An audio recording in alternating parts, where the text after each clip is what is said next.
25 to 5 on 2CC Canberra Live until 6 o'clock. You can call in if you'd like on 6255 1206 to have your say, whatever it is you'd like to talk about. You can do it here. It's Friday afternoon.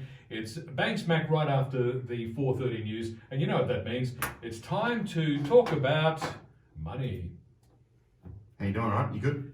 And joining me to do exactly that, Luke Smith from Envision Financial. With a mic on, how are we? You were trying to go before the starting gun there. Well, you know, I just follow the flashing lights like most things, so. Didn't you hear my flash introduction? I thought I'd give you a little intro there with the cash register, like this. There we go. Say no more.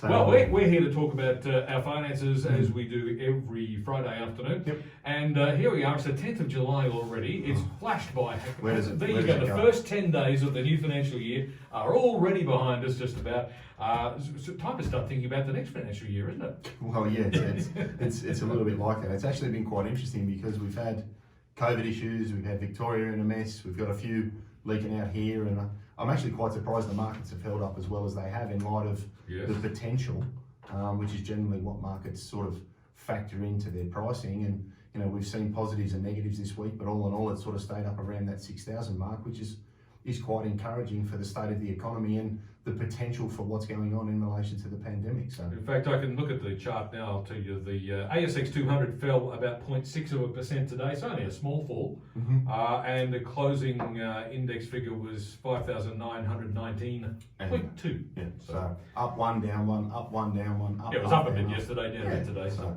slowly.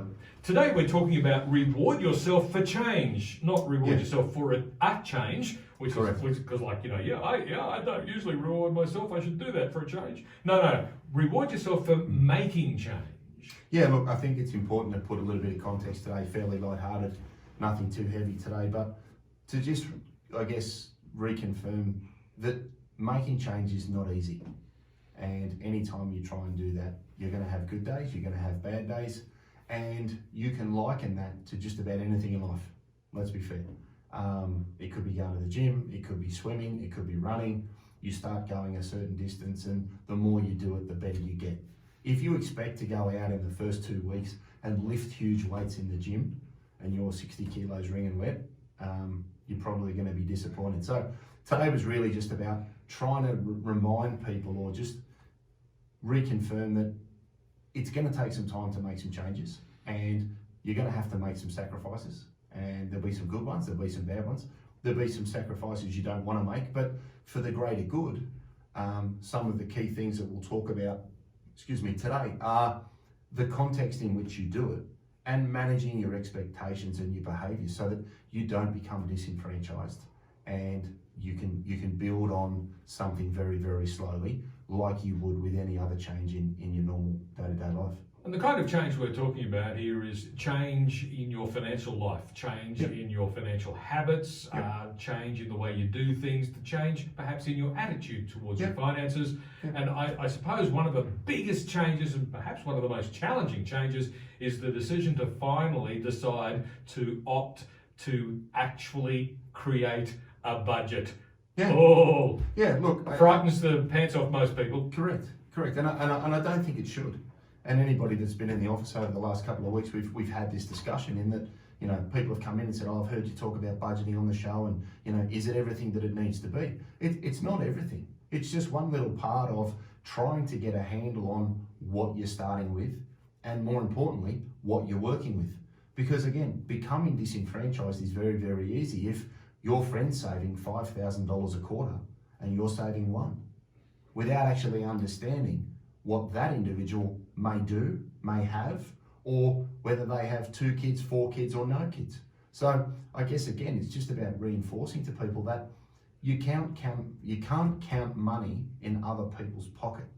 And I think people need to keep that in mind, because everybody's ability to do something is tied to their environment and their behaviours. So I'm all for change, but I'm also very pro reward for change, because I think if you make long-term goals, and we've spoken about this in other shows, if you make long-term goals and try and stick to them and stay engaged, it's very difficult when things out of your control happen, when things like COVID happen, when you might change jobs, lose a job, get a pay rise, get a pay cut, maybe your partner works, maybe they don't. And COVID's a wonderful example. I've got loads of clients coming in going, I cannot believe how much money I saved while we're in lockdown, because they changed their behaviour. Now, the change was made for them, but the positive to come from it was they've realised that they don't need 4 lattes a day. They can actually make their own lunch. You can save on a few ancillaries like your dry cleaning, your parking and things like that. But what I'd say to people is try and run with that. Try and build that now into your daily life and try and sustain that savings behaviour, because if you start small and you continue to grow what you can save, by the end of the year you'd be shocked. People are generally shocked at how much money they save if I garnish their wages. Indeed. Now, of course, a lot of this, I mean, particularly if you're talking about drawing up a budget, a lot of it involves basically planning. It's only about planning. Make a plan. Yep. But the key point about a plan is that, yes, it provides a roadmap for you. It might even provide clear signposts along the way on that roadmap, but it can't be inflexible. You have to be able to adapt to changing circumstances. Look, I come from a soccer family. My father's been a soccer coach his entire working life, and I use that as a really good way to consider what people do from a budget. If we think about any team, be it the Raiders, be it the Brumbies, be it the Swans, or any code that you like to follow, if you think about what a team does, they train all week, they execute on the weekend, then they review it, and then they train, and they improve, and they execute. You left out one important step. After they've played on the weekend and they've reviewed it, they celebrate. Well, which is today's topic. Depends if you win or lose. But if we think about what good teams do and what good athletes do, is they have that same process. Yeah. They make change through training. They practice, they execute it, then you review it, and then you review it again. Yeah. And you spend the next week doing it. Well, you might not need to do that on a week-to-week basis, but if you try to manage a budget on a quarterly basis and say, okay, from July, August and September, what do I think I could save, and I can actively move this into a separate account, and I'm going to get some budgeting software, and I'm going to understand where my money's going. From October, November and December, you can then try and save a little bit more, or have a little bit more information around where your money's going so that you can look to change your behaviour. So we practice, we get to the end of the quarter, we execute. What was my goal? I tried to save $3,000. I tried to save $5,000. I tried to save $20,000. Whatever your number is, the number doesn't matter. It's the behaviour that is fantastic, because that behaviour will instill repetition. And if it's out of sight and out of mind and automated, all things that we've spoken about in other shows, there's a greater likelihood of you maintaining something because you don't have to think about it, but you made the choice to start somewhere. Now, let's get to the bit that I like, the rewarding yourself for making the change. Now, before we came on air, I made a joke. Oh, yes, if you're looking at a diet, for example, where you're trying to lose weight, yes, I've lost 2 kilos this week. I'm going to buy a pizza to celebrate.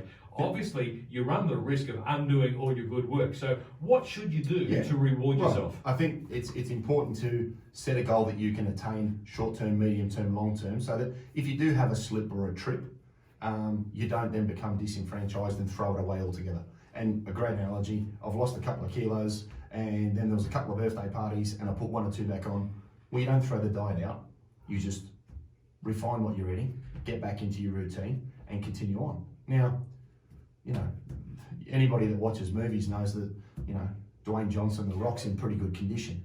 And if anybody's ever seen on YouTube what he eats on a Sunday, you could feed 3 villages of people with what he consumes. Yes. But everything in moderation. So train and work hard all week. One day's not going to kill you. And then you get back into your routine and you're consistent. Where people fall over is the celebrating goes on a little bit too long. Right. Or the diligent behaviour is not returned to with the same veracity. Yes. So I think it's very important to reward yourself. So if you want to buy those shoes, and I had this conversation with a listener not very long ago, you can have a new Louis Vuitton, provided you hit this benchmark. And she did, and she smashed it. So it was open slather for going out and rewarding herself for that behaviour, because she knew that once that was purchased, I was going to be garnishing wages from the following fortnight, and she wasn't going to have a choice. But again, we sat down at the start of the process and said, okay, what are we trying to achieve in the next quarter? What are we trying to achieve in the next 6 months? And by the end of the year, what would be a great number to see somewhere?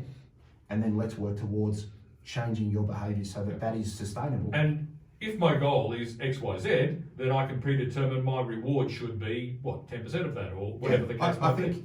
I think I'm all for people rewarding themselves, and obviously depending on what motivates you, you can assign the event to something. Okay, another example, last week, I had a guy come in and say, I need this much for a boat. How do I get it? Right. Now, he doesn't know this yet, but his next 12 months of his life, he's going to have to suffer some revised earnings Yes. to get his goal, not mine. Mm-hmm. So I can make you accountable. I can help you. I can keep you above water if you're drowning. But at the end of the day, it's the individual's behaviour that we need to try and modify and change so that it's sustainable without me. People just need their hand held or some little guidance for a period of time. But if you can instill those behaviours, they're then obviously sustainable, and somebody like me can move on to helping other people. Now, we can reward ourselves with a gift, a treat, or an event, or something like that when we reach a goal, but there are other ways that people can stay engaged with the change process as well, like, for example, enlisting the help of your family, even your friends. If you've got everybody on board, that helps you to stay motivated. I think that's a fantastic point. If you're going to do this, do it together.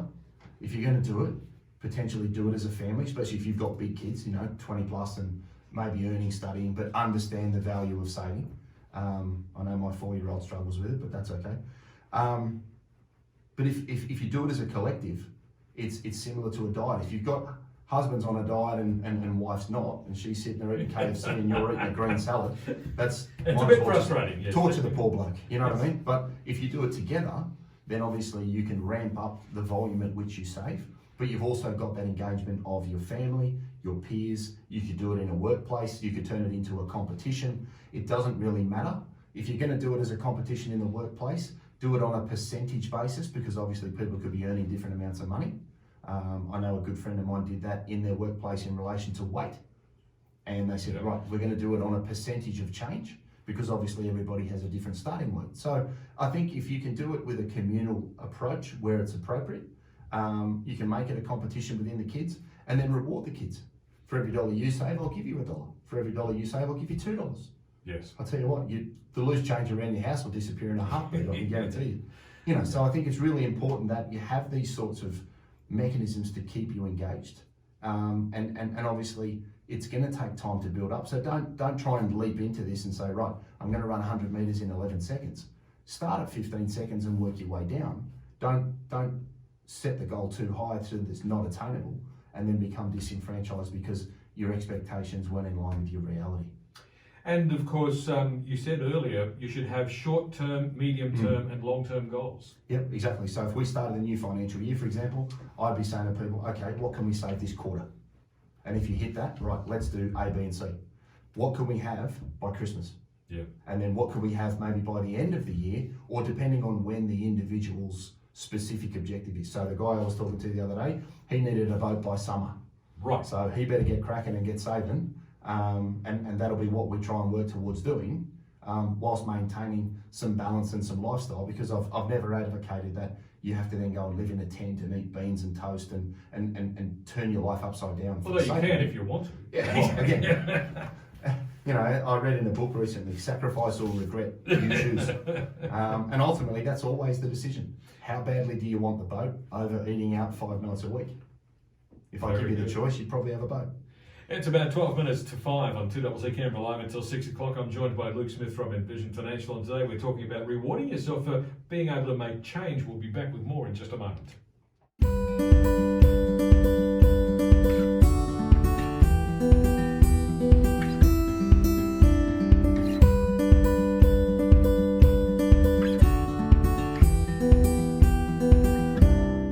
It's 8 minutes to 5 now, 2CC Canberra Live until 6 o'clock, and Luke Smith from Envision Financial is with me for a little bit longer. We're running out of time rapidly here today. Flying through, man, it's Friday. Flying through. Exactly. So we're talking about rewarding yourself for making change. What are the best ways to make the most of change? Yeah, look, I think if we sort of recap what we talked about before the ad break, start slowly, find a number that you can sustain and build up to it. So if you think you can save, $200 a fortnight, maybe start with 100. And if there's a bit more in your account that you could transfer over in a month, great, but don't start with 500 and then affect the way that you live to the point where you get frustrated. So start slowly like anything, be it weight loss, be it training, be it running, be it golf, be it soccer, be it anything you want to get better at. You don't start and think you're messy when you put your boots on. You know, some people do, but they find very quickly that they're not. But start slowly and then build up to it, because that'll give you the momentum that you want. And you know what? Stick to your guns. Try and be positive and find the positive in things. And look, if the washing machine blows up or your car blows up or, you know, something happens and, you know, you get derailed for a month or so, okay, shrug it off, deal with it. That's life. Put your big boy, big girl pants on and carry on. You know, if you throw your rattle out straight away, then you'll be that same person that comes to me at 55 or 60 and goes, I want to retire in 5 years, what do I do? Yeah. Because you didn't sustain good behaviours. And I've said on the show many, many times, good behaviour and consistent good behaviour will outstrip any one by fly off by night, you know, specky opportunity, this, that, the other. That good behaviour will always see you through. So don't slip. You know. So in other words, don't pin all your hopes on winning the lotto, because it's not going to happen. You know, that's it. You know, somebody wins 80 million on Powerball, happy days, good luck to them. Yeah, I'm sorry to report that it wasn't me. Correct. Yeah, it wasn't me either. Somebody in Melbourne, I think. May not be. Mornington Peninsula. So somebody in Victoria. Yeah, well, they could do with a break at the moment. Yeah, I guess so. They can afford to go to Queensland now, but they can't get there. Correct.